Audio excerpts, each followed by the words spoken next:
Sino una? Ikaw si Doktor. Si Doktor na po dito. Ay, Ano po, moderator ka po. Ay, ano pa lang, technical, lang. Nag-test? Opo.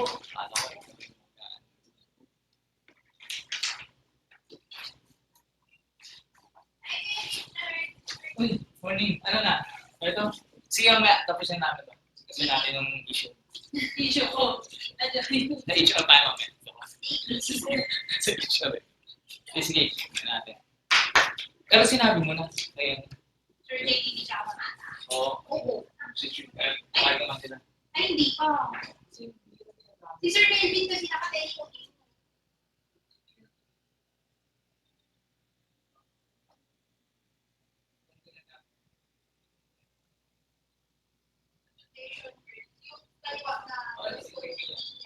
Kailangan kasi makatindagin na.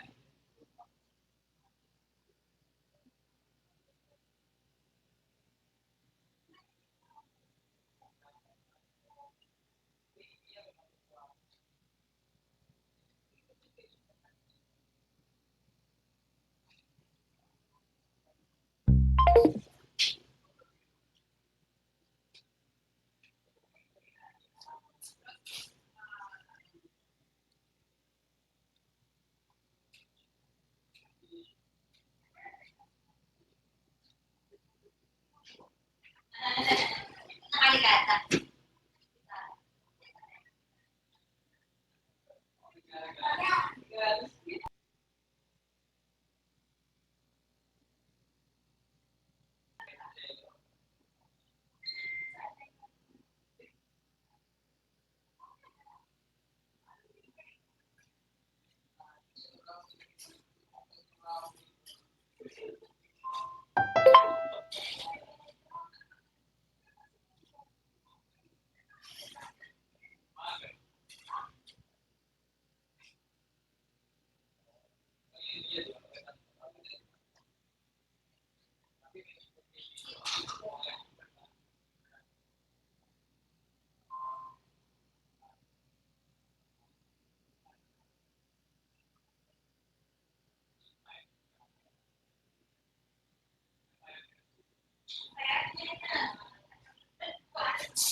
Welcome to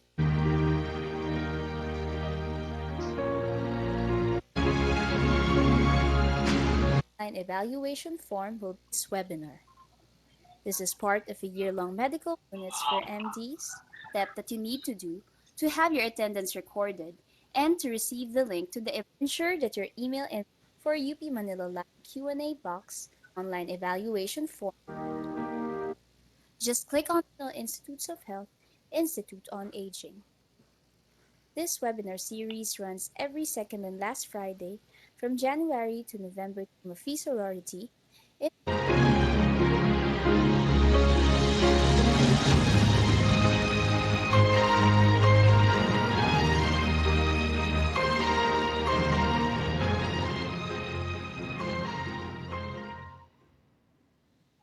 Welcome to today's webinar.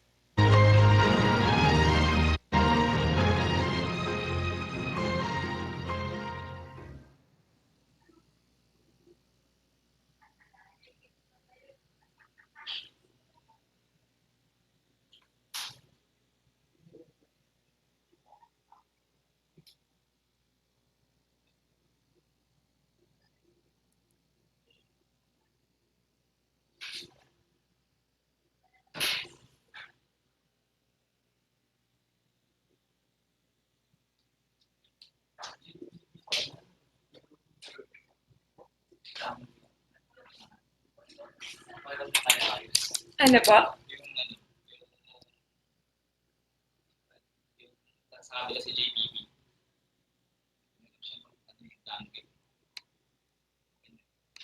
Kasi last minute naman siya nagsabi na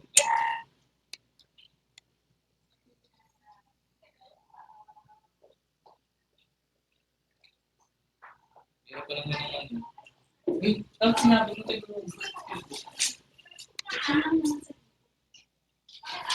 JPB pala may dunking pa. Sir Darwin? Sir Darwin?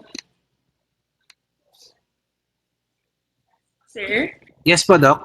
I-share na po yung PowerPoint kasi nabigay na po sa akin yung final copy.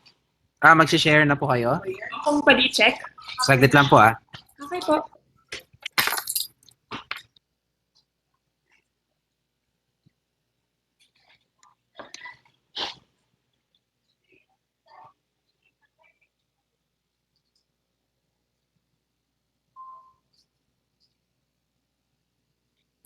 Sige po, paki-share na po.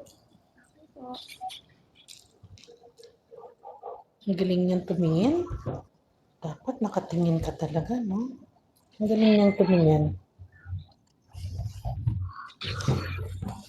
Hindi naman makikita yung likod. Ganda, oh. Pantay. Wala siyang background si ma'am. Wala. Okay po, Doc. Okay po siya.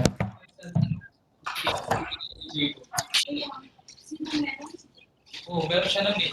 Saka si ano,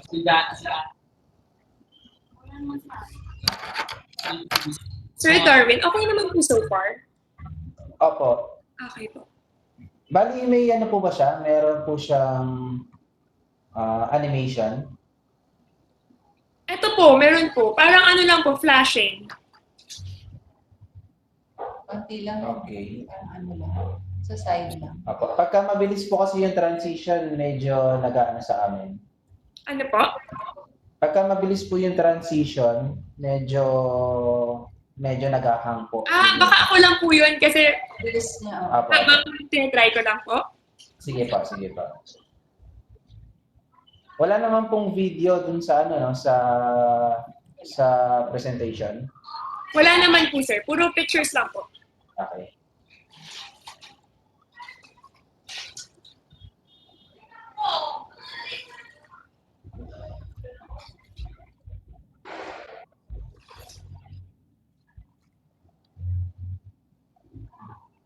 Ito man yung lecture niya nung ano natin.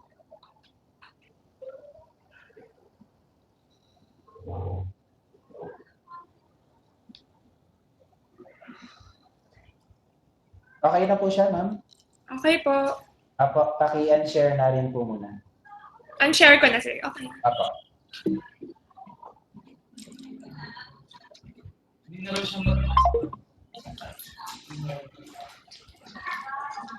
Ito naman ako. So, ang talaga.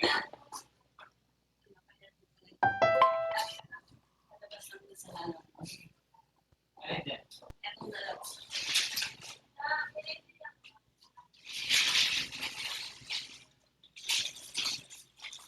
Walang ito ako.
Check.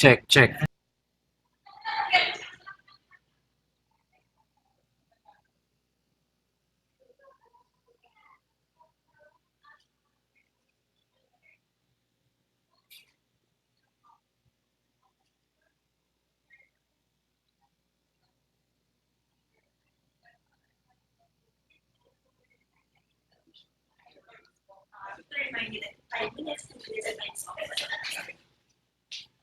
13 hours. Yes, po. So I don't have to rush like crazy. Yes, po. I will just fix it. Okay. So you just have to, they'll be introducing you first. Can we close that, Yes, po. please? So you print it in signature. Yeah. Yes, po. Friday from January to November 2019 and delivers interactive medical to fifth year. In cooperation with the UP College of Medicine, the UP Medical Foundation, and the Mu Sigma Phi Foundation. The I have to work. beneficiary for this project is the National You Institute have to be of here. Health. Yes, Institute part of of Health. the It's team fine. mo na, Cora. This webinar series runs every second and last Friday and abroad on common medical conditions in the geriatric population. Nurses and Hi, Mom. at the bottom. Cecil here and Weng. Hi, Hello, Mom. Hi po. Cecil. Is that Cecil you? po and Weng. Yes. Hi, Cecil. Hi, Weng. Weng went out po. I How see are you. How are you? Hi. I am good. Nice headgear there, huh? Ang I can ganda see. ng yung, what's that? It's a parang scarf. Ang ganda. So, what do we do? We're waiting po for FB Live to be on. Okay na? FB Live na tayo? Not yet, Mom. What? 12. Exactly, 12. May nakikinig ba sa atin? Mom, we don't know yet. It's gonna be... How do I turn off? Sorry. Tapos later ko i-open. Where are you? Are you in Davao or are you here? Ma'am, babay na muna. We have to turn this off kasi mag-FB. Magla-live na po tayo. See you. Talk to you later. I'm in Manila po. Apo. Welcome to today's webinar. This is part of a year-long medical webinar series on aging and longevity, an initiative of the Mu Sigma Phi sorority in celebration of its 85th year, in cooperation with the UP College of Medicine, the UP Medical Foundation, and the Mu Sigma Phi Foundation.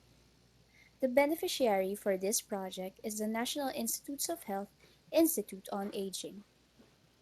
This webinar series runs every second and last Friday from January to November 2019 and delivers interactive medical lectures by prominent specialists here and abroad on common medical conditions in the geriatric population. The webinars are free and open to all physicians, healthcare professionals, and medical and allied medical students.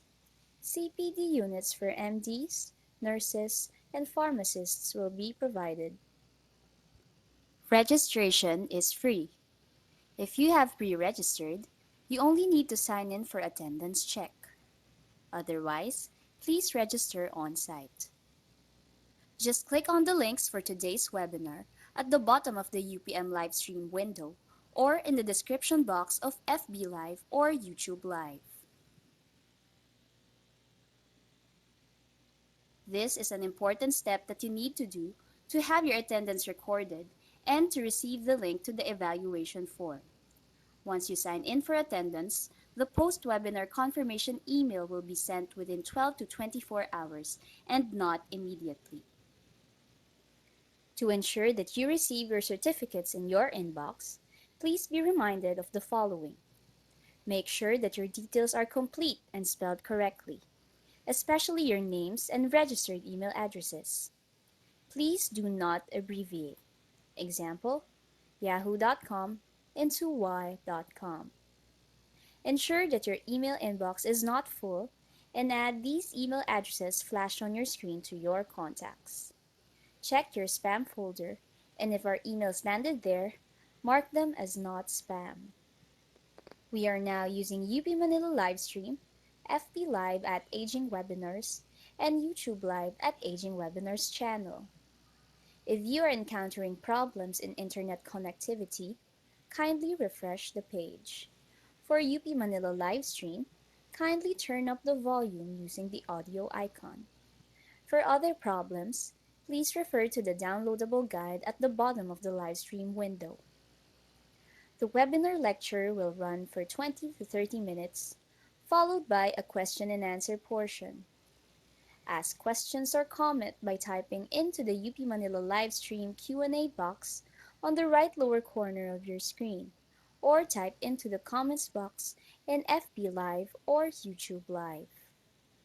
A link to an online evaluation form will be sent to your registered email addresses 2 days after the confirmation email is sent after the webinar.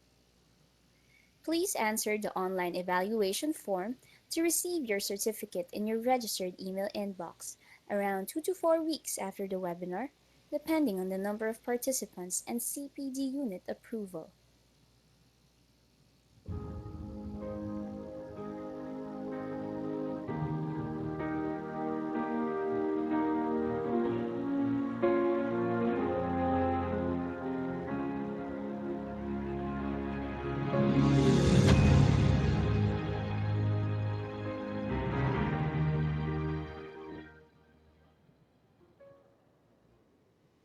The webinar will begin in 5 minutes. Please stand by.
Welcome to today's webinar. This is part of a year-long medical webinar series on aging and longevity, an initiative of the Mu Sigma Phi sorority in celebration of its 85th year, in cooperation with the UP College of Medicine, the UP Medical Foundation, and the Mu Sigma Phi Foundation. The beneficiary for this project is the National Institutes of Health Institute on Aging.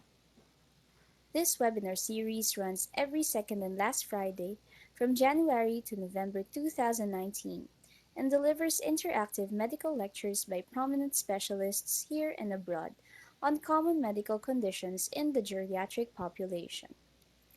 The webinars are free and open to all physicians, healthcare professionals, and medical and allied medical students. CPD units for MDs, nurses, and pharmacists will be provided. Registration is free. If you have pre-registered, you only need to sign in for attendance check. Otherwise, please register on-site. Just click on the links for today's webinar at the bottom of the UPM livestream window or in the description box of FB Live or YouTube Live. This is an important step that you need to do to have your attendance recorded and to receive the link to the evaluation form.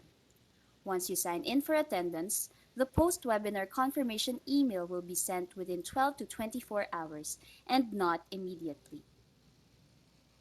To ensure that you receive your certificates in your inbox, please be reminded of the following. Make sure that your details are complete and spelled correctly, especially your names and registered email addresses. Please do not abbreviate. Example, yahoo.com into y.com. Ensure that your email inbox is not full and add these email addresses flashed on your screen to your contacts. Check your spam folder, and if our emails landed there, mark them as not spam. We are now using UP Manila Livestream, FB Live at Aging Webinars, and YouTube Live at Aging Webinars channel. If you are encountering problems in internet connectivity, kindly refresh the page. For UP Manila Livestream, kindly turn up the volume using the audio icon. For other problems, please refer to the downloadable guide at the bottom of the Livestream window. The webinar lecture will run for 20 to 30 minutes, followed by a question and answer portion.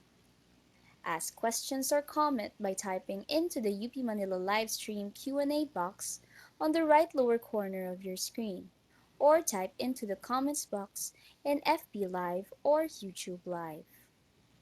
A link to an online evaluation form will be sent to your registered email addresses 2 days after the confirmation email is sent after the webinar. Welcome to the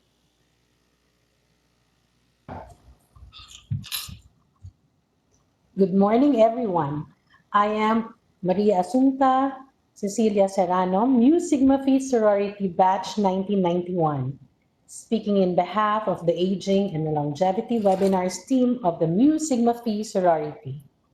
We are streaming live from the video conference room of the UP Manila Information Management Service. Our time in Manila is now exactly 12 noon.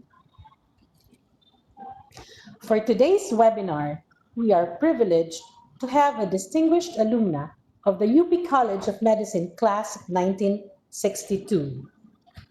She took her residency in dermatology from 1964 to 1967 in Cleveland Clinic Educational Foundation in Cleveland, Ohio, USA. She then took her fellowship in dermatopathology in Wayne State University in Detroit, Michigan, USA from 1967 to 1968. Passionate about research and modern medicine, she founded the VMV group of companies and the brand VMV Hypoallergenics and is currently the overall chair. For her great contribution in dermatology and research, she was awarded as the Philippine Medical Association Outstanding Physician of the Year for contributions to modern medicine in 2016 and the top dermatologist of the Philippines in 2002 by the Philippine Medical Association. Currently, she devotes 75% of her time to teaching and administrative work and is affiliated with research groups, educational institutions, and several foundations among other institutions, such as Center for Skin Research Testing and Product Development, Skin and Cancer Foundation Incorporated, Dermatology Foundation Philippines, Philippine Dermatological Society, International Psoriasis Council, Makati Medical Center, and the University of the Philippines. Ladies and gentlemen, we are proud and honored to welcome Dr. Verman M. Veralia Rowell, Mu Sigma Phi Sorority Batch 1962. Good morning, Cecil. What a wonderful introduction. Thank you very much for the honor of being invited to this new Sigma Phi sorority webinar. I'm very pleased and happy. Thank you. Today, I will talk about the environment and aging in this beautifully made slide by the Mu. And for this particular lecture, I will be talking about, number one would be the studies that have come out on what is now called exposomal or environmental influences on skin aging. Many are international, but we have our own very good Philippine studies as well that are very relevant to the subject today. Beyond that, then, I will give a rather simplified but easy to follow, because we want it to be easy on a daily basis, based on evidence on how to keep our Filipino skin youthful at any age. So the genome was, of course, well defined already, and it was after that that Professor Christopher Wilde, an oncologist, said, it's really not just the genome that defines our diseases. The environmental, the out of the genome, outside of ourselves, are very important, and that is called the exposome. Beyond the exposome, Dr. Jean Krugman in 2017 has a review of what is called the skin aging exposome. And these are, how do you remove that? Okay. So going back, here's the skin exposome. Top of the list is sun radiation. The others I will, in their turn, also discuss because they do contribute to the look of skin aging. Can you remove that so that I can see the rest of that slide? There, good. Okay, let me do this here then. How about that? Okay, so here on the right, you will see that we have segmented, or rather the sun is segmented into the UV, B, A2, and then A1. Then there's visible light and infrared. UVB, UVA2, they were the ones that were really paid attention on in up to just a few years ago, because people thought visible light, which is how we look at things, and infrared didn't have any meaning. I will now segment for you the UVB, UVA, visible, and infrared. And you will see here that in terms of effects on aging, there are many ways we are affected by these radiation wavelengths. All of them, including infrared on the right, later I'll show you, produce oxidation, oxidative stress, reactive oxygen species, the expression of enzymes that form wrinkles. Besides that, visible light is very prominent in producing pigmentation, which is one of the really aging signs of there. So here, you can see the pointer. When you combine UVA1 and visible light, they are right beside each other, you get hyperpigmentation but no erythema. In other words, the skin doesn't become reddish, but it just darkens. On the other hand, this fantastic study of Dr. Mahmood, the Henry Ford group, this is the one here, hyperpigmentation is with 1+ only with UVA1, but with visible light, and these are the lights that we use constantly, blue visible light in particular, if you go up here, you can see that the blue visible light is first and is shorter than the others. They produce pigmentation that in the study of Mahmood lasted as long as 3 months. This is dose related as well. Now, when you go to infrared light, however, the red visible light, this is still visible light, the yellowish to the reddish, it is not as bad in producing pigmentation at all. It does produce redness. So you can see here, the red visible light and the infrared will produce redness, but doesn't produce the pigmentation.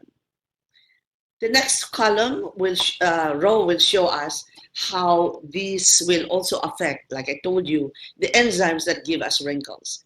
Lastly, and you will be hearing more about this, these energies of light affect the barrier layer of the skin. That's the most superficial layer of the skin that protects us from the outside world. Why is that so important, and why did I spend time with that? Because we talked about the sun, but these are light sources that are also very prominent indoors. I'm sitting in the conference room where I have lights shining down on me that produce UVA1 as well as visible light. And why is there UVA indoors? Because the fluorescent lining of the fluorescent light is thinner in these compact fluorescent lights to allow in this very small bulb to emit the visible light to be equal to the long fluorescent light. And I'm exposed every now and then. I do go to the kitchen or use a hair dryer. Those are also heat and visible light, which we talked about. We even use electromagnetic-based devices that have visible light that are used to treat pigmentation. But you will notice many of the patients do get better, but in time they get worse again and they come back. Here's a fascinating paper that just came out in 2018. Look at the iPhone 6, the iPhone 8, and the first generation iPad. Human fibroblasts were put in laboratory petri dishes, and these devices were shown on them. And you can see that at 1 centimeter distance for just 1 hour, the reactive oxygen species increased by 85% with the iPhone 6, went down a bit with the iPhone 8, but look at the first gen iPad, it went up to as much as 98%. So they are important. Here's another important facet about aging. We age differently from our Caucasian friends, or even our Japanese, Spanish, and Korean friends. Why is that? We came out of Homo sapiens from Africa. The others went up north, became white people. We came down south, became mixed people of brown skin, and we intermingled with these people here, our Asian neighbors. But for 381 years, the Spaniards, and then for a short duration, the Americans came, and therefore we have a mixed heritage skin, so that the modern Filipino, unlike what most people think, is not just, and I have this as a paper in my book, they are not just phototype 3 to 5, they are phototypes 2 to 6, as you can see in this picture at the last. So let's go then. How about what do we do to protect ourselves against UVA1 and visible light and infrared? It's difficult because people don't like putting them on. Recent issues also is that they can produce side effects, including bleaching of our coral reefs, and reactions can be allergies. So what is there for visible light? Because even the sunscreens we are using now don't really protect against visible light. But you notice this very recent article does talk about the fact if you add iron oxide to the usual sunscreen, it protects you against visible light. Wonder of wonders, a study done in 1999 by Dr. Liz Paz, Veneracion, and Ferrer, already I talked about it, the visible light effects, and this was in a book published in 2001. Knowing that we Filipinos do not use the amount of 2 milligrams per centimeter square, what we did was we measured the actual amount that people actually use, whether it's a powder, a liquid foundation, or a sunscreen as shown here. And then we looked at the actual amounts that we applied, and this is what is listed here. This is a summary of the amount that was used of the pressed powder, the liquid foundation, and the sunscreen. To achieve a 15 SPF, 15 for that and 40 for the sunscreen, the standard dosage is 2 milligrams per centimeter square. They only used 0.2, 0.7, 0.1. So of course they did not reach 15 SPF, but look at the sunscreen, it did reach 38. People tend to apply a little bit more of it. But looking at the UVA, the same thing, it's lower.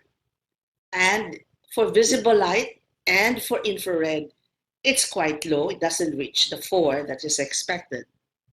What happens then if we were to layer it and add one product after another? And this is what we did. Pressed powder and liquid foundation. Yes, go ahead. There. The pressed powder and liquid foundation is able to go, so we have to compare it with those numbers, right? From an SPF of 3, when that was doubled, it became a 13. When it is added to the sunscreen, it became a 40, and so on, especially when, can they see this without, they see this without that? Oh, wonderful. So the last row is the triple combination of pressed powder, liquid foundation, and sunscreen, and it did reach 39, close to the 40. The UVA reached 14, which is close to the expected of 11, even higher. Layering reached a higher number. But look at the visible light, poor thing, and the infrared. Couldn't reach 4 at all. That was the study in 1999. And you can understand it in the ingredients. The ingredients are very low in iron oxide pigment, which they said in that recent study is important. So since then, we have been getting more machines in our photomedicine laboratory. And with this, we did studies. On the top, you will see what is called the MED, or minimal erythema dose of unprotected skin, immediately red. You hardly see anything. Heat makes the infrared look redder. But look at what we have here. 24 hours later, you can see the first reddening where this one is. The first reddening to infrared is here as well. And the pigmentation to visible light, it's not reddening, folks. It's discoloration, unprotected here. You see it even better here when you go 24 hours later. What did we do? We took the number of joules that made this visible infrared become red, and then we tested the infrared for how many of that number of joules it could reach. And lo and behold, we have infrared 4, adding more iron oxide pigment to products like contouring, powder, liquid foundation. And same thing with visible light. Over on the left, you see where it had an MED. We multiplied that by 1, 2, 3, and 4, and we were able to get a high now of visible light, PF4. Bottom line, therefore, it's easier. Women like to layer anyway. Make use of that and apply the liquid foundation, the sunscreen, the liquid foundation, and your powder, and be sure you add contouring or blushers or other camouflaging makeup that has iron oxide. They look nice and brown, and they give you that nice appearance to your skin. And you will be able to protect yourself from the visible light and UVA-1 pigmentation chains. Okay. Now we go to psychological stress, and look at the purple one here. It says that with stress, even the red one says that even though every patient I see who I ask what was the trigger for this condition, they say it is psychological stress. And yet, according to these papers, there's really no evidence about the link. However, they did see there is a decline in epidermal permeability. The barrier is disrupted and the recovery is poor. Remember those words. That's that. The next one I'll show you is sleep. Again, in sleep, psychological stress also reduces the epidermal permeability barrier, a very important part that will protect us from the environment as well as make our skin more moist, because it prevents us from evaporating the fluid, the water from our skin. I'd just like you to know that there are 2 papers here that I put on the left. One by Dr. Baron in Western Reserve about the effect, the beauty sleep, how important it is. And the one that we just got published in 2019, where Dr. Francine Lu interviewed shift workers, graveyard shift workers in the Philippines. And in fact, poor sleep graveyard shift workers have increased severity of their skin diseases. The next one is heat. What does heat do? We talked about it already also. And heat does oxidative damage. It produces wrinkles, folks. Okay, let me just show you tobacco smoking. This was a man on the left side. You can see he's discolored. He shows that pigmentation change, and he is reddish. Came to me with his doctor wife. He was mad at her because years after, he still looks like this on the left. I did a patch test on him, and he had questionable positive to fragrance, preservatives, and dyes. These chemicals, if you were now to shine UVA-1 or visible light on it, would give positive photo patch test, and I'm going to show you example of that later on. So I went on by this, and I told him to stop using his vaping fluid. He could not stop it. He's addicted to it. But we gave him products that have no fragrance, no preservatives, and no dyes, and gave him the sunscreens with iron oxide and with some titanium and dioxide. This is 2 weeks later on the right side. And you can see he was very much happier. His skin is already better, and he will continue to improve. The next exposome is pollution. That should strike terror with all of us who live in our country, because there is pollution from traffic, from the metals of industrial processings. For instance, if you live nearby an ironworks, or people who are making grills, or people who are making printing press, printing inks, those can actually get into the atmosphere, nickel, chrome, and cobalt. And those are allergens that can actually give airborne contact, that can make them have recurrent cough. People treat them as asthma. In fact, they are T-cell mediated, and they are due to the airborne nickel, chrome, and cobalt. Other particulate matter can be divided into the fine ones and the coarse ones, coming from industry, from car exhaust when you're sitting in EDSA and the traffic is not moving at all. You get them from industrial plants, and you get them from a combination of oxygen or ozone layer with all of these chemicals. What are the effects? I'm sorry for the yellow light if you can't see it. You get pigmentation, and you get, hold on, where am I? You get pigmentation as well there. So therefore, and that's oxidative stress, okay?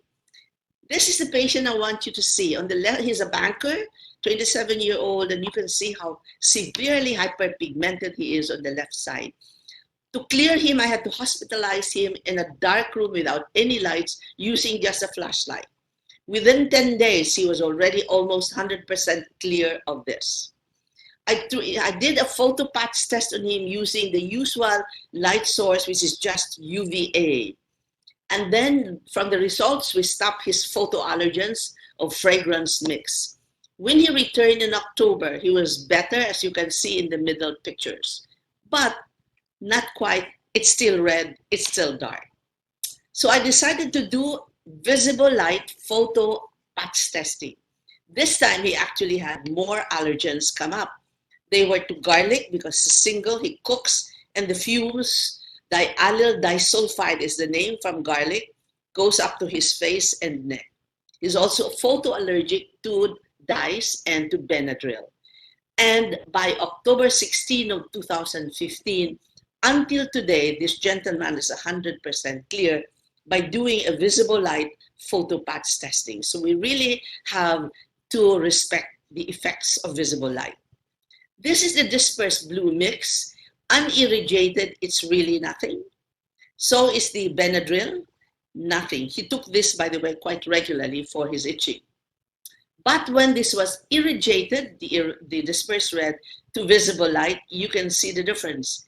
Red, it went down a bit, but it's still the same. This is what you see, this parang even redness continuing for 48 to 72 to 96 hours. So this is, the reading here is allergic contact dermatitis to dispersed blue dye. The diphenhydramine, however, is visible light irradiated. You can see the difference. It is here positive, it becomes more, and it becomes much more. And this is therefore a photoallergy to visible light and then diphenhydramine. And only by stopping these chemicals and minimizing his visible light inflammation did he get better. This is an important subject we're going into now, which is the use of antioxidants in the diet. Lots of people out there, I'm sure, and even you are probably taking all sorts of antioxidants, from vitamin A, E, C, zinc oxide, lipoic acid, glutathione, whatever. But the antioxidants are a very important part of our treatment of skin aging. And why is that? I specifically showed you the oxidation that is expressed by being exposed to UVB, UVA, even to infrared as well as to visible light. So oxidation is a big process. We need to conquer it. Is it with supplements we do it? I don't think so, because as you can see, the red one here says clinical data demonstrates a visible effect of supplements are missing. And if you go to the next slide, it's even more important. At the bottom are two very important reviews you should read. One is from the National Institutes of Health of the United States for Complementary and Integrative Medicine. And bottom line, citing many papers, they say the studies here, antioxidants in supplements. Large, long-term, 20-plus year studies conclude they do not provide substantial health benefits. The possible reasons: heating, pressure, packaging, light and heat, they may alter or destroy those antioxidants. Plus, people add flavors, colors to make little children drink them, or you to make it taste good. And they can be photoallergens or photosensitive. An even more important reason are the next two important reasons. One is that the antioxidants in supplements occur only in one form, but they are often in high doses. What's wrong in high doses? There is a phenomenon in toxicology called homeostasis, where when you increase the dose, there comes a point where it peaks, it improves. But then as you continue to increase the dose, it actually loses it. And people now in molecular medicine talk about cell talk, cell chat. They actually talk to each other and modify themselves based upon the environment we have given them by giving them high doses of supplements. The other reason is that these antioxidants are only in one form, whereas in nature, they come in so many forms and in low doses, and they have different roles in the process of oxidation, including they have pro-oxidants that they have to stimulate every now and then in order to balance off the antioxidants. I will show you a picture of me when I was a kid. My father was a proud graduate of the UP Los Baños Department of Agriculture, and he wanted me to be shown off at the 4-H rally there. But look at the references here. References here say that under intense equatorial sun, tropical plants develop more antioxidants, not just to UV, but also to visible light. Take a look at this reference. Take a look at this reference as well. They've even given a sunscreen protection factor for the antioxidants that they identified in plants. This led me to studying plants in the Philippines for anti-inflammatory, because as many people know, I've been studying virgin coconut oil for a long time, and I wanted to see if it has any kind of anti-inflammatory effects. So all of those which are not in the gray zone is actually are actually for anti-inflammatory effects. For oxidative effects, this one here on the gray background, these are the antioxidants that Dr. Librado here from the UST Molecular Laboratory wrote up. And they have all of these antioxidants that they identified, plus, take note, pro-oxidant. Nature is balanced, folks. We don't just have antioxidants in ourselves, even in plants. Based upon that, we made a hypothesis that because corn oil from these things that are in purple, we identified as really more anti-inflammatory, more pro-inflammatory, and coconut oil as more anti. So this was randomized clinical trial. There were only 20 psoriasis patients hungry for data. We took so much data there, but what I'm going to show you are these fantastic pictures. These are when the Rockefeller University sent us the results of these immunohistochemistry slides. They said, so sorry, we cannot prove it. But I said, I'm a dermatopathologist. Let's compare the slides one by one. And by comparing them, if you will see at least just this one, because I'm 5 minutes late already, you will see how anti-inflammatory the coconut oil is here and how pro-inflammatory the corn oil is on this side. And this continues over here to show it as well. And the final here is the comparison studies. You will see more than 50% of coconut oil is anti or markedly or mildly anti-inflammatory, whereas the corn oil is only mildly anti-inflammatory for this little blue place here. Even our genetic testings, which are still ongoing, also showed amazing results that we will be coming out in another study. I'm almost to the last of my slides, but I want to be very proud to say we are now doing another tuber for high antioxidant capacities with UP Los Baños. We reviewed their germplasm bank studies. The first two studies are these ones. There will be laboratories with UP Los Baños. The second will be a laboratory study with the Professor Cecilia Lasarte in the UP NIH to prove toxicity or non-toxicity. The last trials will be clinical trials 1, 2, and 3 on the crude extract from the Philippine tuber that is edible. And we will be doing them first on healthy subjects, then we will be doing them on patients who have melasma or post-inflammatory hyperpigmentation. And the last clinical trial will be on patients that we will be doing 80 subjects, comparing it with a popular plant that is worldwide.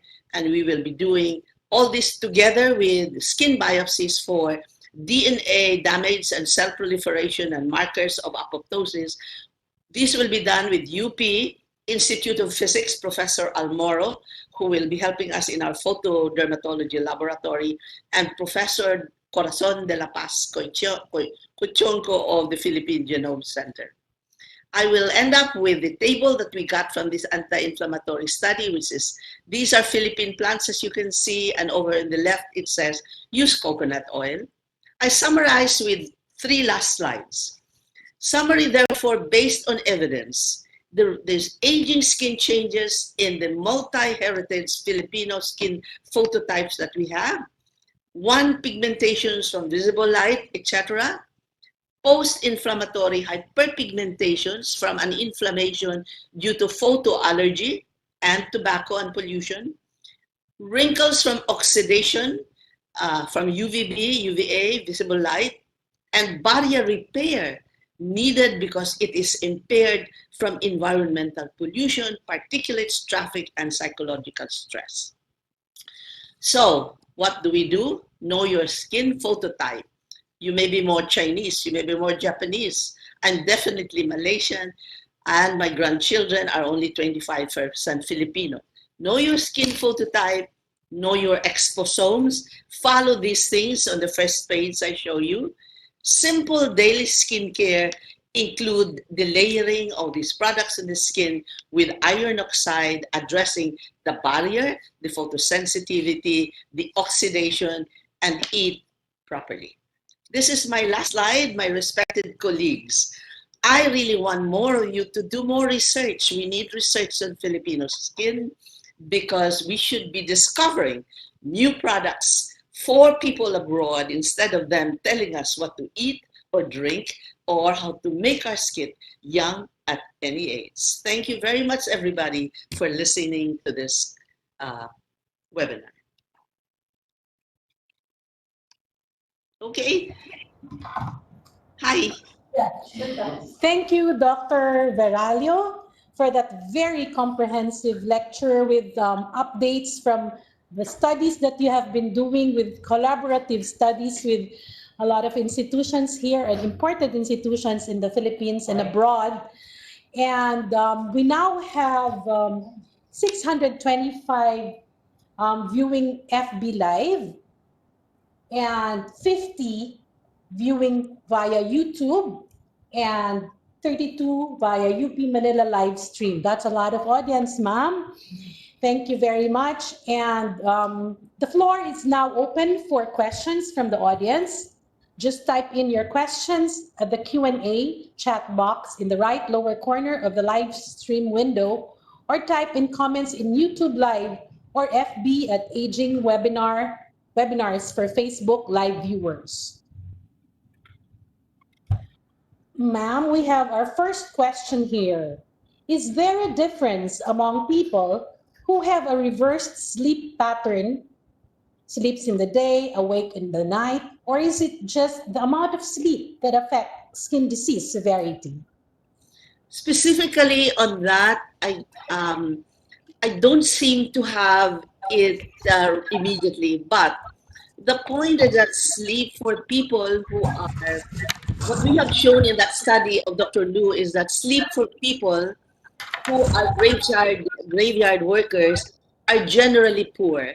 And for majority, this is anecdotal, for majority of people I see who are working in graveyard shifts, when I ask them how many hours they get to go to sleep when they come home, and even if I teach them no TV, put on the drapes, nothing bright, no white lights at all, have a music that the mind keeps going back is already sleep pattern for them, they still tell me they only get 4 to 5, 6 hours at the most. Whereas studies on sleep have always said that it takes 7 to 8 hours for the brain to recycle the 5 cycles of resting for the brain to reboot itself, so to speak. So I guess the answer is no. Okay, that's good to know, ma'am. So the other question we have here from Dr. Makaspak, what kind of prophylaxis do you suggest for people with chronic occupational exposure? Yes. If you remember the last pages, that was really good. I would love for you to copy those. Remember, it's barrier. There are lots of barrier creams now with iron oxide and titanium dioxide. And the nice thing about them is that they are large molecules and they really just sit on the surface of the skin. They don't get absorbed. So for people like that, put it on thickly. You will look like a geisha. If you put it on thickly, it's white. But it will protect you from the heat and the outdoor particulates and all of those other things you may be exposed to in your line of work. Then, on the other hand, for people like us who are a little bit more vain, the layering technique I told you about helps a lot in giving you enough of the barrier protection of the skin so that the zinc oxide with the titanium and dioxide can protect you. A good example is me. I have a big monitor on my right side in my office because I have a paperless office. And my right side tends to darken readily from the visible light there. What I've learned, therefore, over these years is apply 3 layers of sunscreen. I put on a sunscreen which has an SPF that protects me against UVA, UVB. Then I have a titanium dioxide and an iron oxide containing barrier that I put on thinly. And on top of that, I get a liquid foundation that has a good iron oxide and may even put on a contour or a camouflage. And I think you can see my skin is pretty good for an 80-year-old woman. Doctor, what about for males? Males who don't want to use sunscreens and would love to, but wouldn't want to use it, knowing that it has protection, but males won't. What I do is I scare them. I said, you've got a beautiful, beautiful wife. And you know what's going to happen is when you grow up to be 60, she'll still look 30. So you want to use this? I'll make it very simple for you. I'll just give you one barrier and a liquid foundation. I have lots of men who use the liquid foundation because they can choose. There are so many shades. They can use the shade that put on their skin doesn't look at all like makeup. It actually looks okay and they're protected. What about, is it true that, male would prefer to use sunscreen gels over creams because of the, it looks better than using those white creams on the skin. Is there an advantage to use the creams over the gels? Sorry, the problem with gels is the delivery of the sunscreens that are there is uneven. There will be some areas that will have part of the gel, and then there will be other areas that will not carry it, and it's really mostly just gelatin or a liquid. The nice thing about an emulsion, you shake it, and the nice thing again is that there are products now that are so light that when you put it on, it feels like a gel.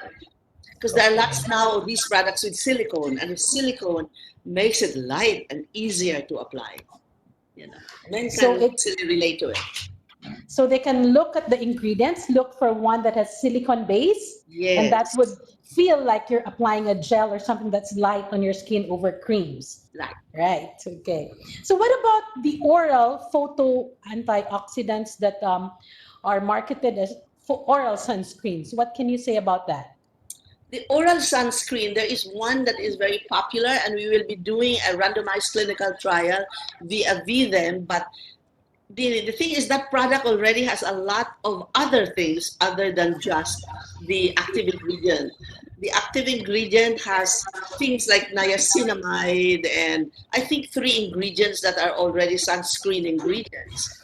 So because we're doing a proper study, we're going to be comparing our Philippine edible tuber with that particular product. Maybe in time we will also, like Dr. Go of Singapore just came out with a paper on this particular product. We may also go into another paper that will try to compare it with that particular product. But it's not really, it really is a sunscreen already by itself against UVB and UVA. I don't think they have visible light there. I'm not so sure. So it would be, would you recommend that it is best used together with sunscreens, topical sunscreens, aside from the oral sunscreens? Yes, layered on with what I talked about, visible light protecting things. But yes, we're very excited to hear about the coming study on the Philippine tuber crude extract to prove its toxicity, and the crude extracts wherein you will be using skin biopsies and the apoptosis markers and DNA damage, cell proliferations. That would be exciting for this field. Yes. We have a very basic question here, Doctor. What is the best percentage for sunblock to use? First, there's that word percentage, and of course, that encompassing word sunblock. Maybe we could... Sunscreens are tested at a dosage of 2 milligrams per centimeter square, which is about a shot glass of alcohol to apply all over the body. So that is the way, the standard all over the world is a shot glass to apply. Not too many people use that amount. They use very little, they spread it thinly. So this is why I'm very much for layering. So although in the study that they did, but then of course that was a study and they were probably telling the patients how much to really apply, they were able to reach the 40 SPF, if you remember, which is 2 milligrams per centimeter square. So the amount of sunscreen should be that. One of the things that I can share with you is if you buy a product which has a higher SPF, by not using a 2 milligrams per centimeter and maybe just 1 milligram, at least you bring down that SPF from a, let's say 70 down to a 50. That's still pretty good. You still have a sunscreening effect. Okay. So put on enough with the more silicone-based, the more easy to apply, satiny effect. But choose. Not all sunscreens are created equal is really basically what I'm telling you folks. Choose the one based upon ingredients and based upon your needs. Okay, we have a lot of other questions here. Are there herbal alternatives to sunscreen products? The alternatives to sunscreen products are these oral things. Because like Dr. Grimes said in one of those reference articles, you can tell people to eat, but it's harder to tell people to apply a sunscreen, right? And to reapply it, because if you're outdoors and perspiring, you should be reapplying it after 2 hours. If you're just going to clinic, to office, and you don't touch your face the whole day, then you don't have to. But if you're sneezing and blowing your nose and wiping your face, then you really need to perhaps have a refresher of a powder or the other products that you're using. So the alternative would be to try to see, this is really my thing. You know, I've shared this with a lot of people that in the Cordilleras, whether I ask Dr. Chrissy Hamora, who's big into cancers of the skin, or to other people who are working for the government in the Cordilleras, I ask them, do they see skin cancer among our people there? And they always pause and say, well, they do have skin infections and this and that and scabies, but they have no skin cancers. So my point is, I feel there is food possibly related to the tubers we're studying that is a really good antioxidant that protects them even though they're closer to the sun because they're up in the mountains. So as this studies progress, I will want to look at the dosage, the amount of tubers, this kind or others, that people can include in their food, including as chips rather than just ordinary potato chips, or French fries rather than ordinary potatoes or French fries. You know, things like that, or make into bread or whatever.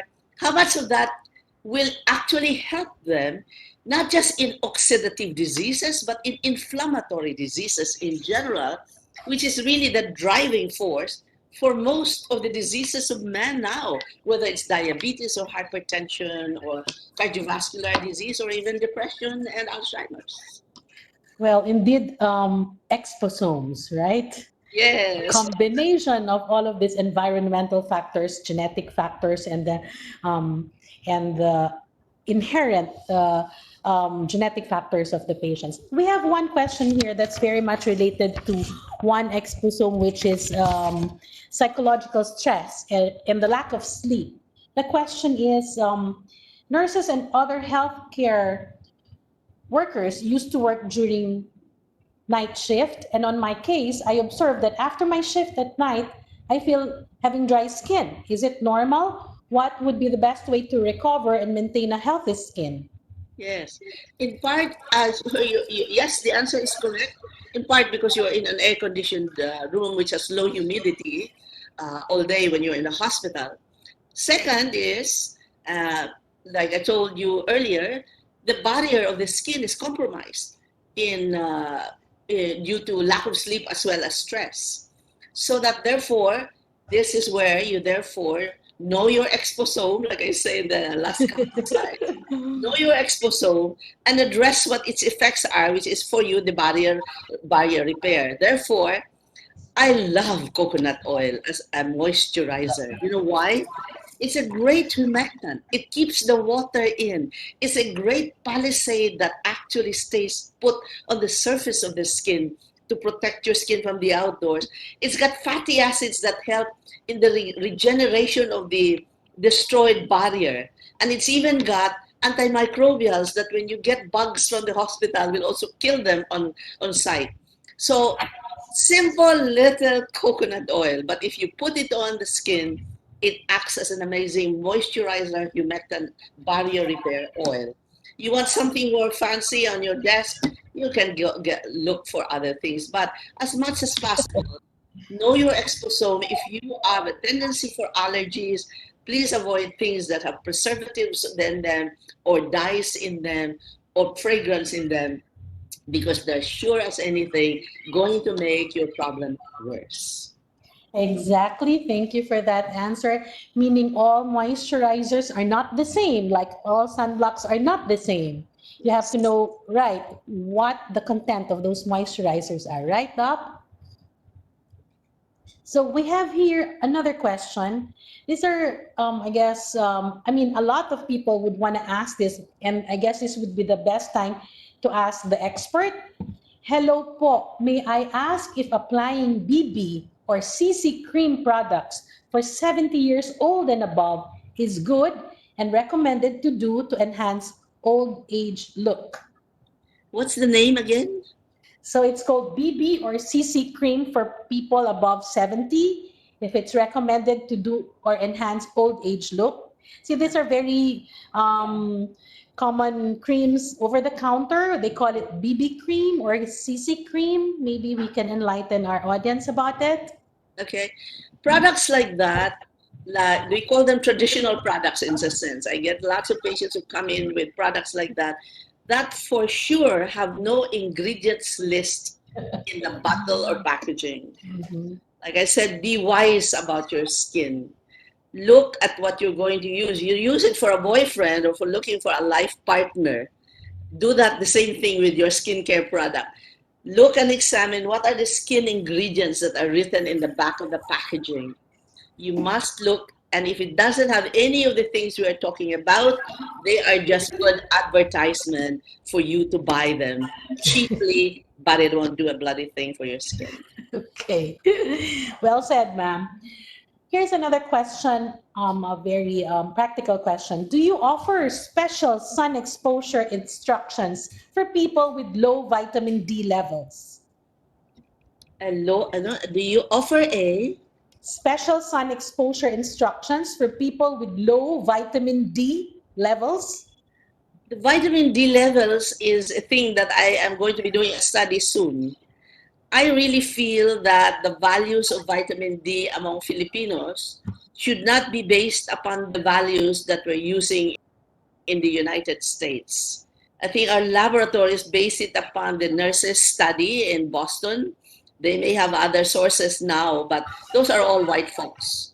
They handle vitamin D differently from us. So we're, as far as I'm concerned, unless if you have vitamin D deficiency by blood, have a, what do they call that? The bone scan or the bone density thing, and establish, are you really bone weak? Because I bet many of people who are told they're vitamin D deficient are really not bone weak at all.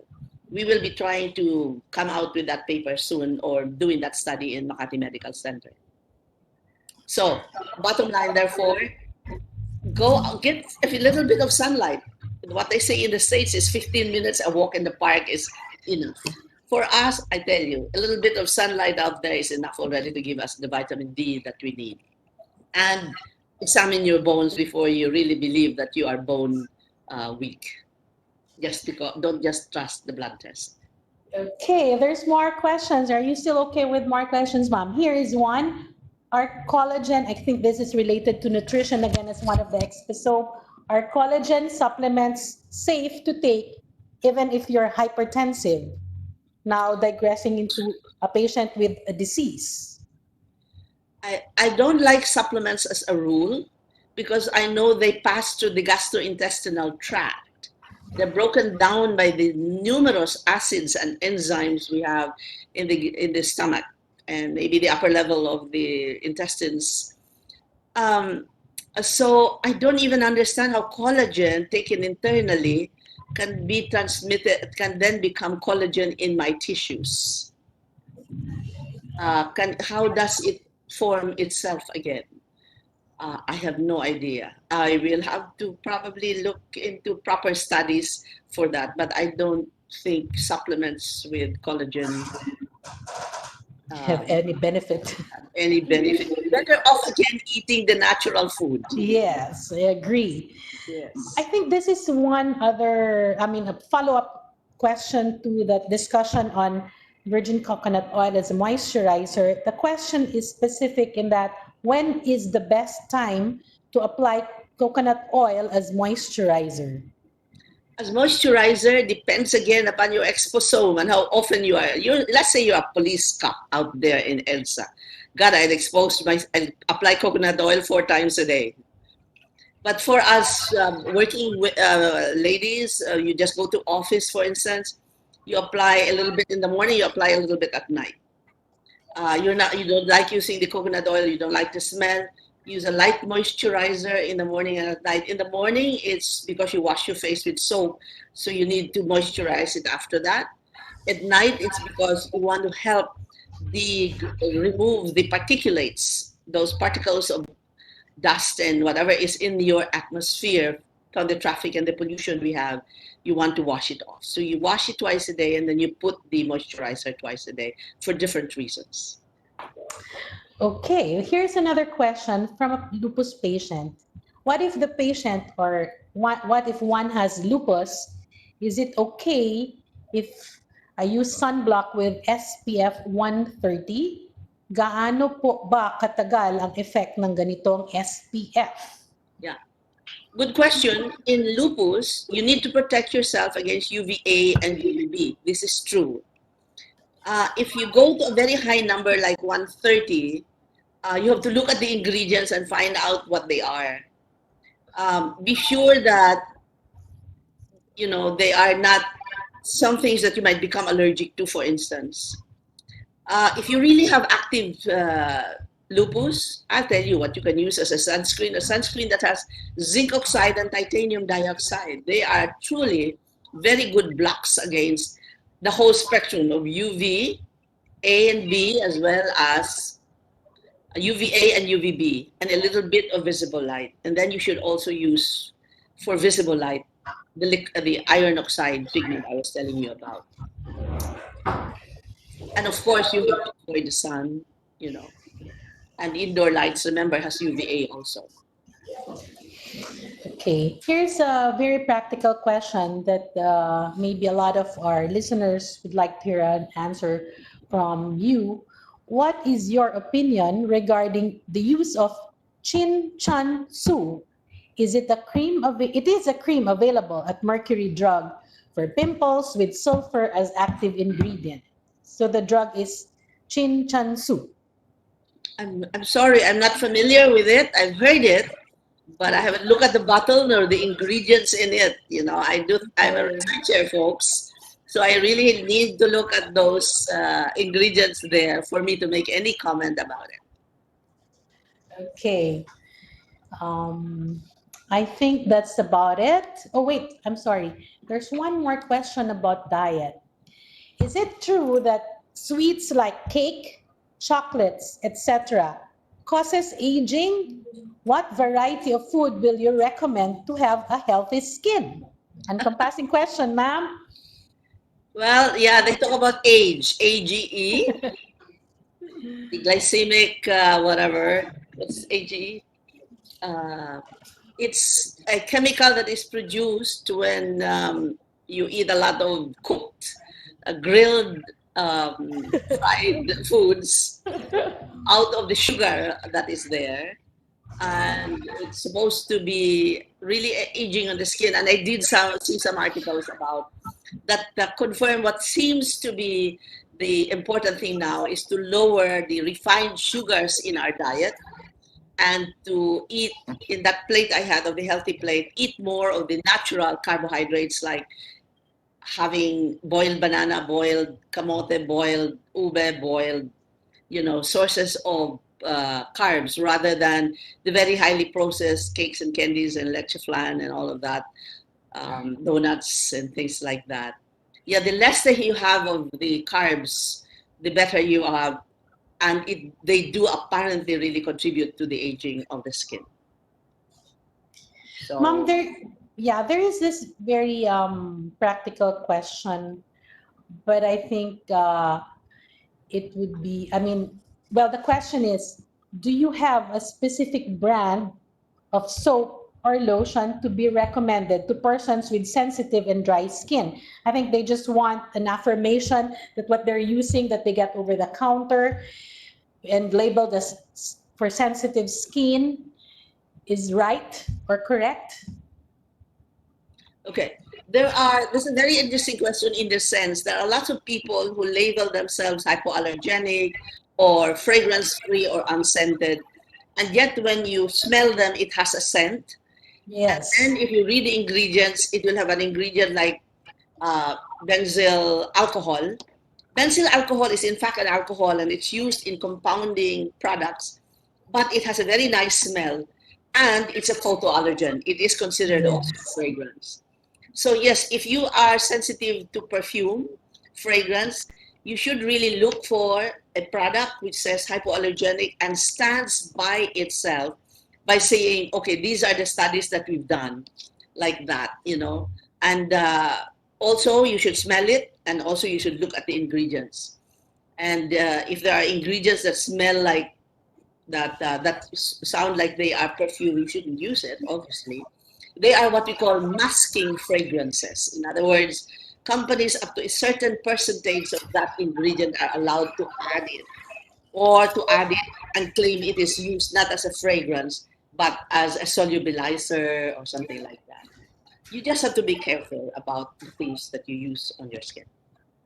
Yes, that's very good. And I think we really have to educate our patients to read labels, read ingredients. And well, it takes time to learn about these ingredients, but the more you read what the products contain, the more you get familiar with what these ingredients are, and you would know, as you mentioned earlier, which are fragrances, which are preservatives, knowing that the top allergens or irritants are preservatives and fragrances, and there are those that are fragrance masks. So yes, we invite our patients or our viewers to please read the labels. I think that's our last question. This was indeed a very um, informative lecture and question and answer portion. Thank you very much, Doctor. And thank you for all the questions. And thank you, Dr. Veralia Rowell, for enlightening us with your answers.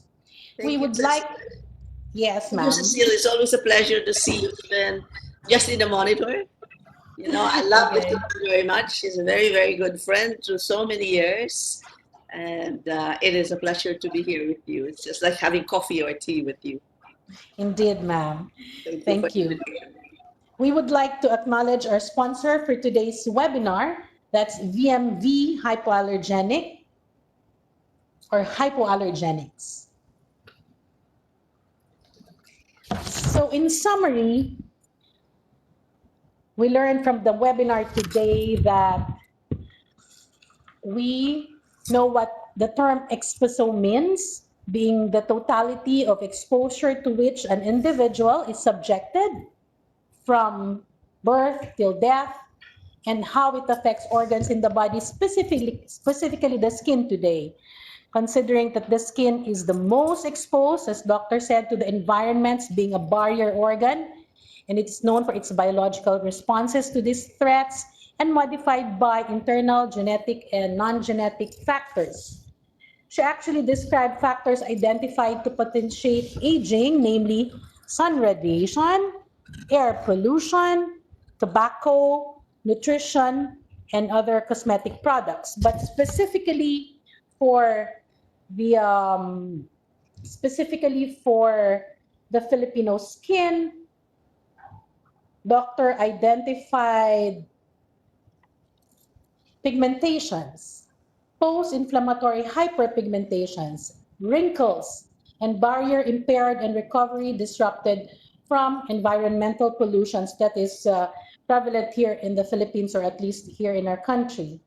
And she summarized us to have simple daily skincare.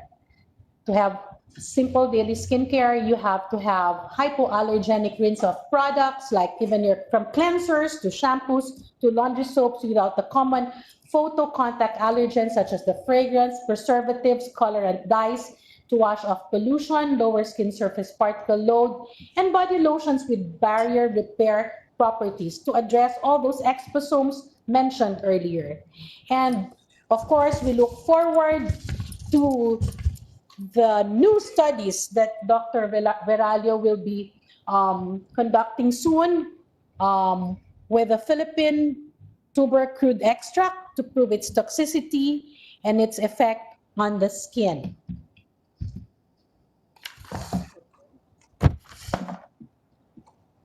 With that, we would like to thank Dr. Verman Veralio Rowell for taking time out of her busy schedule and sharing her expertise with us today.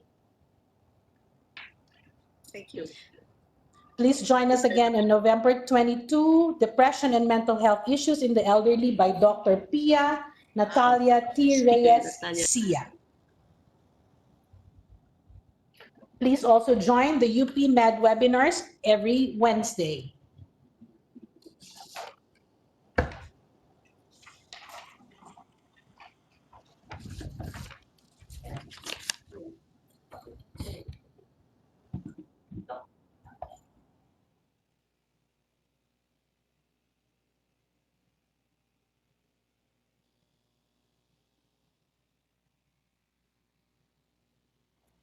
The Aging and Longevity Medical Webinars team of the Mu Sigma Phi sorority would like to thank the UP College of Medicine, UP Medical Foundation, and the Mu Sigma Phi Foundation. We are also grateful to support from the Postgraduate Institute of Medicine, UP Manila Information Management Service, and DOST-ASTI, and the PRC Board of Nursing. Most of all, we thank you, our participants, for spending your lunch hour with us. To receive your certificates of attendance, kindly answer the evaluation through the link that will be sent to your email addresses after you sign the attendance sheet for today's webinar. The certificates will then be emailed to your registered email addresses within 2 to 4 weeks. Here is a quick view of the schedule of our upcoming webinars.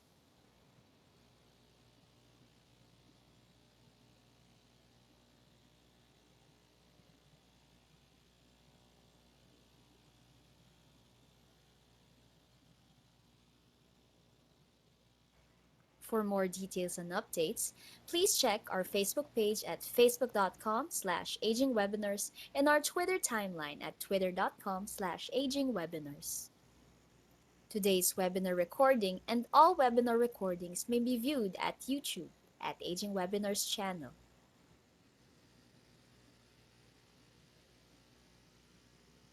We are also announcing the launch of the OB Pearls book. Get your copies now. Thank you and have a great day.